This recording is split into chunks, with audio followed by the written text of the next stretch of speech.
तो hello guys, आज की इस वीडियो में हम force and laws of motion के इंडेक्स क्वेश्चन सॉल्व करने वाले हैं। इससे जो पिछली वीडियो थी उसमें हमने एडिशनल क्वेश्चन भी करे थे, बहुत ही डिटेल में और बेसिक कॉन्सेप्ट के साथ। तो आइए अपनी नई वीडियो शुरू करते हैं। तो पहला क्वेश्चन हमारा है विच ऑफ द फॉलोइंग। देखो बस ये 4 ही क्वेश्चन है और कुछ भी नहीं है। तो पहला क्वेश्चन देखते हैं, which of the following has more inertia. Inertia किस में ज़्यादा होगा सबसे, sorry, a rubber ball and a stone of the same size. देखो जिसका मास ज़्यादा होता है ना उसका इनर्शिया भी ज़्यादा होता है। तो इसमें मास किस में ज़्यादा है, रबर बॉल में या फिर स्टोन में। स्टोन सेम साइज़ का है लेकिन मास किस में ज़्यादा होगा, स्टोन में ही ज़्यादा होगा। सेकंड देखो, अ बाईसाइकिल एंड अ ट्रेन। अब देखो ट्रेन कहाँ, बाईसाइकिल कहाँ, किस में ज़्यादा इनर्शिया होगा, हमारा ट्रेन में होगा। अब सी पार्ट देखो, अ 5 rupees coin and a 1 rupees coin. देखो 1 रुपीज़ का कॉइन बहुत पतला सा होता है, जो 5 रुपीज़ का कॉइन होता है वो थोड़ा मोटा होता है, तो मास भी उसमें ही ज़्यादा होगा। अब अगला क्या है, अगला नहीं है, बस सी पार्ट थे। तो ये क्वेश्चन नंबर 1 ख़त्म होता है। एक बार लिख भी लिया, आप देख भी सकते हो, ठीक है। अगला क्वेश्चन देखो, in the following example try out to identify the number of times a velocity of the ball changes. अब बस इसमें इतना बताना है कि कितने टाइम जो वेलोसिटी है बॉल की वो चेंज हुई है। अब देखो, अ फुटबॉल प्लेयर किक्स अ फुटबॉल।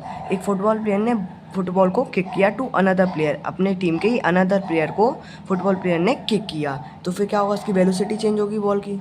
मान के चलो अभी जो बॉल है वो रेस्ट पे है और फिर जैसे फुटबॉल प्लेयर आया उसने बॉल को किक किया तो उसकी वेलोसिटी भी चेंज होगी, सही बात है। अगला, एक बार वेलोसिटी चेंज हो गई, अब अगली बार देखते हैं, who kicks the football toward the goal. जब फिर है ना दूसरे, जैसे फुटबॉल है, फुटबॉल दूसरे उसके पास किक करी, फिर उसने फुटबॉल को गोल कीपर के पास किक करी, है ना, गोल मतलब गोल मारने के लिए, गोल मारने के लिए गोल कीपर का भी सामना करना पड़ेगा, तो उसकी वेलोसिटी तो तब भी चेंज होगी। फिर दूसरी बार चेंज हो गई, the goal keeper of the opposite team collects the football. और फिर जैसे ही उसके पास, गोल कीपर के पास बॉल गई और फिर गोल कीपर ने बॉल रोक ली और रोक के फिर अपनी टीम के अपोजिट का, goal keeper of the opposite team, वो दूसरी अपोजिट टीम का गोल कीपर था, फिर उसने फिर से उसके पास दूसरे प्लेयर के पास फेंकी उसी की टीम के। तो कितनी बार इसकी वेलोसिटी चेंज हो गई बॉल की, पहली बार तो जब उसने फुटबॉल प्लेयर ने किक करी थी बॉल को अनदर प्लेयर के पास, एक बार तब हो गई, फिर उसने गोल मारा तो तब दूसरी बार हो गई, फिर गोल कीपर ने उसके पास अपनी टीम वाले के पास तीसरी बार भेज दी।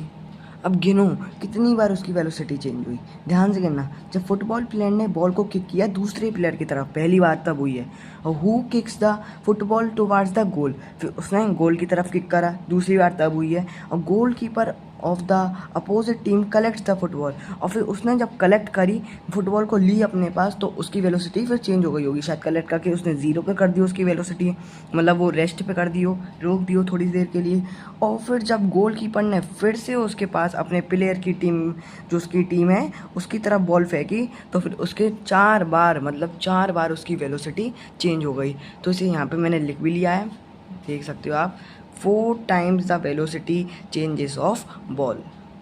अगला देखो, अब explain why some of the leaves may can detached from a tree if we vigorously shake its branch.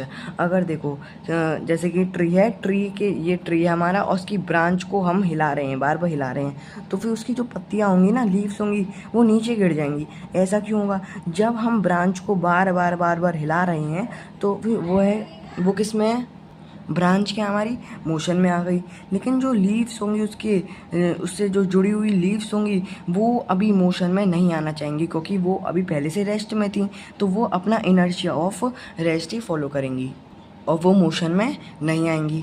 तो इस वजह से वो क्या, हिलती रहेंगी हवा में उड़, जैसे कि वो मोशन, जो ब्रांच है वो हमारी हिल रही है, तो जो उसकी लीव्स होंगी ना वो ऊपर से नीचे आ जाएंगी, क्योंकि वो रेस्ट में आना चाहती हैं, तो वो ऊपर से नीचे गिर जाएंगी, ऊपर आसमान में थोड़ी उड़ी रहेंगी वो, है ना। तो इस वजह से इसका आंसर देखो एक बार, when a tree branch is shaken, जब उसकी जो ट्री की ब्रांच है उसे हम शेक करें, इट्स मूव सडनली, तो वो मूव करेगी, but the leaves tend to stay in their position, लेकिन जो लीव्स हैं वो इनर्शिया ऑफ रेस्ट ही फॉलो करेंगी, ड्यू टू इनर्शिया, क्योंकि वो अभी देखो जैसे कि ब्रांच भी रेस्ट में है और जो उसमें लीव्स जुड़ी हुई हैं वो भी रेस्ट में है, और ब्रांच पे हमने फोर्स लगाई उसे हिला हिलाकर, तो फिर उसकी जो लीव्स हैं उन पर थोड़ी फोर्स लगाई है, तो इस वजह से वो अपना इनर्शिया ऑफ रेस्ट ही फॉलो करेंगी।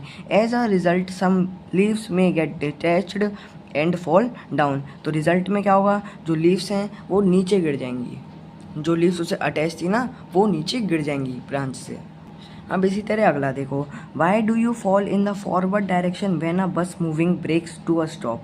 जब कोई बस जा रही है, बिल्कुल जा रही है, स्पीड से जा रही है, और जैसे ही ब्रेक उसमें बस में मारी तो फिर एकदम से तुम आगे की तरफ उछलोगे। तभी तो कहते हैं सीट बेल्ट लगा के रखा करो। तो ऐसा क्यों होता है?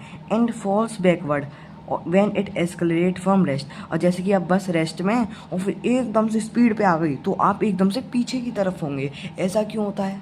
ये कमाल है अपने इनर्शिया का। When a moving bus stop suddenly, जब चलती हुई बस एकदम से रुक तो your body tends to keep moving forward. तो जैसे कि बस चल रही है और एकदम से रुक गई तो जो तुम्हारी बॉडी है ना तो वो तो थोड़ी देर तक चलती जाएगी, इस वजह से तुम थोड़ा सा आगे चले जाओगे due to inertia, so you fall forward. इस वजह से तुम आगे तरफ थोड़ा गिर जाओगे। When the bus start moving from rest, और जब बस रेस्ट है और एकदम से बस चल गई तो your body wants to stay at rest. तो तुम रेस्ट पे ही रहना चाहोगे, इस वजह से तुम पीछे की तरफ होंगे। तो इस तरीके से हमारे क्वेश्चन ख़त्म होते हैं। बस इतने ही थे हमारे इंडेक्स क्वेश्चंस। तो चलिए मिलते हैं अपनी नेक्स्ट वीडियो में एग्जाम्पल्स के साथ। तो तब तक के लिए बाय।